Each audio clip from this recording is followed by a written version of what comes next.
Lance blinked. Well, I mean, that still is related to power, right? Hoplite nodded after a brief moment. Let's see then. Maybe knowledge? She seemed to ask herself, scrunching her brow. You know death after you pass from this life. Ah, she said with a wave of her hand.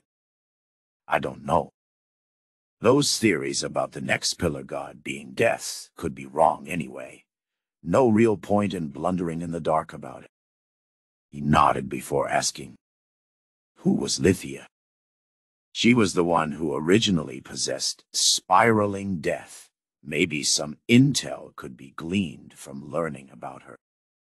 It had been stolen once before. Maybe it could be stolen from Kazan himself. If that would deprive the Lord of Hate of his capabilities, then it would need to be done. She was immortal, like I said, entrusted by the pillars with the path to the afterlife. She's been a prominent figure that has been remembered throughout all the ages, even since the First Age. She replied, some cultures did believe that she was some sort of god, or perhaps an angel like Baumil, but elven records have confirmed that she was immortal. How accurate are elven records? Hoplite asked. I understand that you live long lives, but considering each godling war that has occurred throughout your history, I doubt that anything elves wrote about her remained perfectly accurate to the truth. Lance seemed taken aback a moment and squinted at him for a brief instant before she said, everything that we've managed to save from the previous ages remains intact and precise. We wouldn't lie about the history we've kept. You don't know that for sure. Hoplite replied in his monotone. For some reason, Lance frowned at his words, her eyes widening a fraction. Are you saying that our rememberers are liars?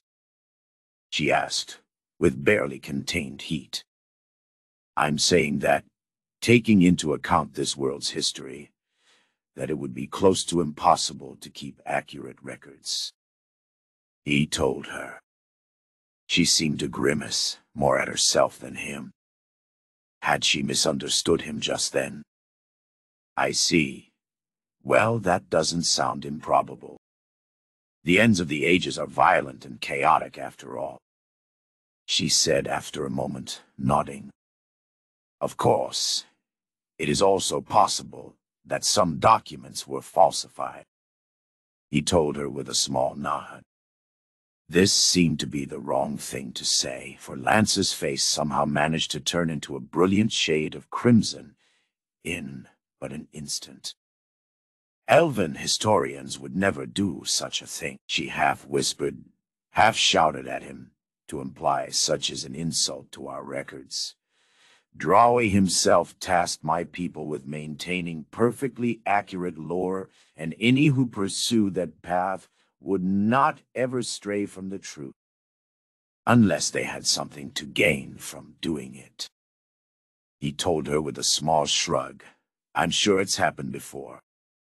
To say that someone could maintain a 100% accuracy in historical records was simply impossible, especially considering the turbulent history of this world. Documents and books would have been destroyed or altered one way or another, either on purpose or by accident.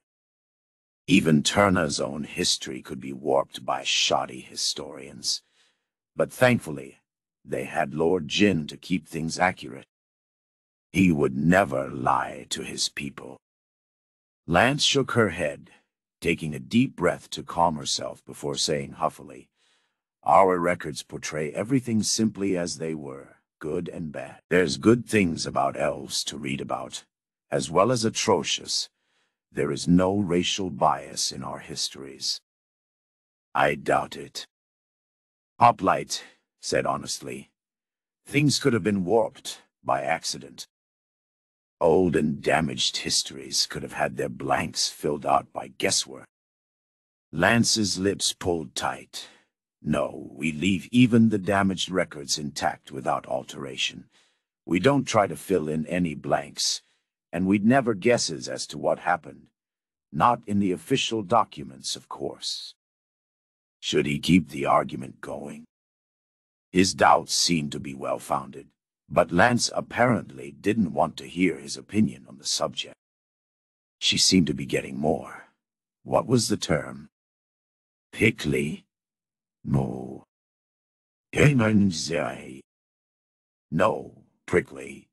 She was getting more prickly the more he poked holes at elven history. Best to change the subject and leave this topic for another day. She stared at him, her eyes narrowed as she awaited his reply. He'd like her to return to her normal mood somehow. What could he ask to shift her mental state? Maybe he could have her ask something about him. He had no doubt she'd be interested in that topic. Nothing classified, though, of course. Did you want to ask me something? He asked. She blinked, apparently taken aback for a second before she finally said, "Yes, actually." "Affirmative," he replied. "I will not provide classified intel." "What counts as classified?" she asked, leaning forward. "Secrets that the Eighth Arm wouldn't want any personnel to share." He told her, "Just ask a question, and if it isn't restricted intel, then I'll provide it." "Okay," she started. "What is the Eighth Arm?" "It is the military branch of the Octopus, Terna central government. There are 8 arms, each representing a different aspect of my civilization." Lance did seem to cool down from her rage a tad as the subject changed. Her eyes looked more curious than angry now. "So you're a member of this 8th Arm. How long have you served?" she asked. "I remember you told me that you were 238 back when we were drunk." "My intoxication is classified intel." Hoplite whispered quickly, "We won't bring it up again." Instead of becoming irate with him, giving her orders, instead she gave him this smug grin, crossing her arms as she stared at his help. Why did his face feel warm? Perhaps he was just remembering the feeling from when he had become drunk. "Right, classified," she said after a moment, shrugging as she crossed her arms. "So, are you really 238? Are you actually older than me?" Hoplite, "Glad to change the topic," said chronologically. Her brows knit together. "Well, yeah. That's how time works. Biologically, no." Lance's frown deepened, confusion evident on her sharp features. "A hoplite is always kept in cryogenic storage unless needed for a combat situation," he said. "Cryogenic?" she asked, looking somehow more confused. "What in Drawi's name does that even mean?" "Frozen." "I was kept frozen until needed for a fight," he replied. "My biological age is likely far less than that. But that is how many years it has been since I was born." "That sounds awful," she said after a moment, grimacing. "That is no way for a man to live." "I am not a man," he told her. "I'm a hoplite." It was the simple truth. He wasn't a person. "You said that you were human before," she said, back in the Hark Hall. "I am a human," he confirmed, "but I'm not a person. I am a tool." For some reason, Lance stood, her face looking somewhat pained. "Hoplite, is that what this Terna has deemed you?" she asked him in a strangely sad tone. It was nothing to feel grief about. He didn't understand why she would feel that way. He then nodded proudly. "It is my role." She shook her head. "They kept you frozen until you were needed." That isn't anything to be proud of. With those words, he began to grow uncomfortable. It was dangerously close to what Hoplite 25 had told him all those years ago. It had been the start of him breaking away from the Eighth Arm, and the place given to him by Lord Jin. The start of treachery. "I am proud to serve Turner and Lord Jin," he said, straightening his back. "Even if they keep you locked away like some kind of tool?" she asked, heat entering her voice. Hoplite stood suddenly, causing Lance to jump. He loomed over her, breathing heavy as he growled, "I am a tool. Nothing else." He nearly shook with rage, only barely managing to keep himself still as Lance stared up at him, eyes wide with shock. Those brilliant green eyes seemed to moisten as they stared into his helmet, and his breathing still. He had frightened her. Chapter 7. Fiendside. Chat Lance stared up at Hoplite in shock, trying to keep her eyes from moistening. She could not allow herself to cry right now, or he'd think that he had scared her. Yet his insistence that he was little more than an object, a tool for this Eighth Arm, strained her nerves. How could his own nation treat him in such a way? According to Michael, Hoplite was considered a hero amongst his people, the Turnans. So why did the man himself think he was a mere object? How could he have been made to think himself no better than a hammer or shovel? He was almost like a clipped elf slave from Umat. "Calm down," Lance whispered. "We don't want to wake the others. Why don't we? Why don't we talk about it?" she asked calmly. "I'd like to hear your perspective." His fingers, which had furrowed to nearly resemble claws, slowly but surely relaxed as he eased back into his earlier sitting position. He said nothing, that blank helmet hiding both his eyes and face from her, leaving no way of reading his emotions aside from the tone of his voice. Now that he sat silently, his current feelings were totally obfuscated. Was he still enraged, or did he regret his sudden outburst? She didn't know, but the only real way to tell would be to ask him a question. If he answered, she'd determine his mood and go from there. "Why do you think of yourself that way?" Lance asked in a neutral tone. She didn't want to make her opinion on this show in her voice, else he may be prone to another outburst. "Michael does not, and you're both of this Eighth Arm, yes?" "Affirmative," Hoplite replied in his usual soulless monotone. The former heat having seemingly dissipated, Michael is a Marine, not a Hoplite. Their training and recruitment differs from ours. So Michael wasn't taught to be a tool, as Hoplite was. A Marine must have been a standard rank-and-file soldier, unlike a Hoplite. A Hoplite. There were others like him. Was Hoplite not even his real name?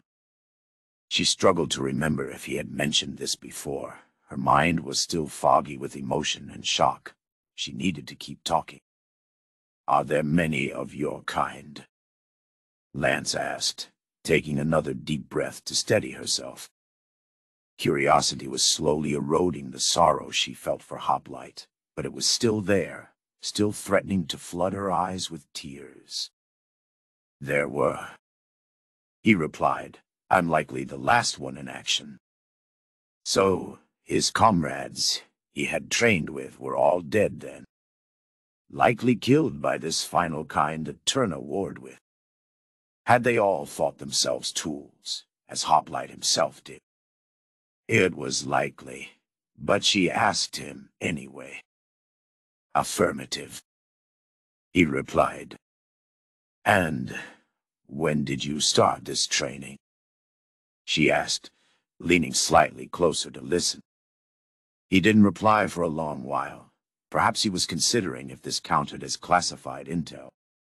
Or maybe he just didn't want to tell her. What if he wasn't considering her question at all, and was just ignoring her until she would ask about something less personal? If it wasn't for that damnable helmet of his, she'd be able to tell. Well, if he was waiting for her to ask something else, then so be it. Since I was a child, he said finally. Her heart sank, and she had to fight the urge to shake her head in disbelief. Since he was a child. By the pillars, who could take a child and knowingly twist their minds like this? The tears threatened to spill down her cheeks again, and she had to cover her face with her hands. If Hoplite felt anything at seeing this, he didn't show it.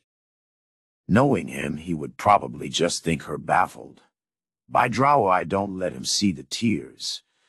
My mother volunteered me for the project before I was born.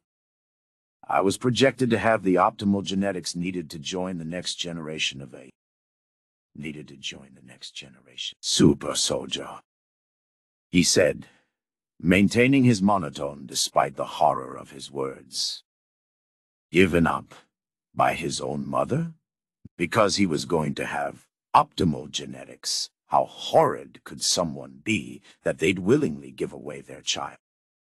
How could any mother allow strangers to turn their child into a nigh emotionless husk? It was no wonder that Hoplite was always in a rush, always seeking the next fight. As soon as we can link back up with command, I'll be able to continue my duties as my superiors see fit. He said, "It's my place." It was all he knew how to do, and it was all he was made to do. Hoplite could only be comfortable in war, in a command structure. It was no wonder he was so overly protective of Michael. The young man was more than just a comrade to him. He was a semblance of the chain of command that Hoplite so dearly wished to return to. He has never experienced anything aside from war, and all that it encompassed. He had never felt love, not from the Eighth Arm, and almost certainly not from his mother. Someone that could do that to their own flesh and blood were likely incapable of emotion. The first few years of my life were spent in my mother's custody up until I became 6 years of age. He said after that, I was officially conscripted. Lance, her voice muffled by her hands, asked, "And she still gave you up, even after raising you?" He didn't say anything for a long while once more, until finally he broke the silence. Terna's needs are greater than its people's wants. Greater than its people's wants? What did he mean by that? Had his mother changed her mind at the last second, and had tried to keep Hoplite in her care? Raising little Hoplite for 6 years had likely changed her by the time the Eighth Arm came to collect on what was offered. Yet, from what she knew of Terna so far, it was unlikely that they'd leave Hoplite be after he was promised to. "What?" she started, trying to keep her tone neutral. "What was your name before?"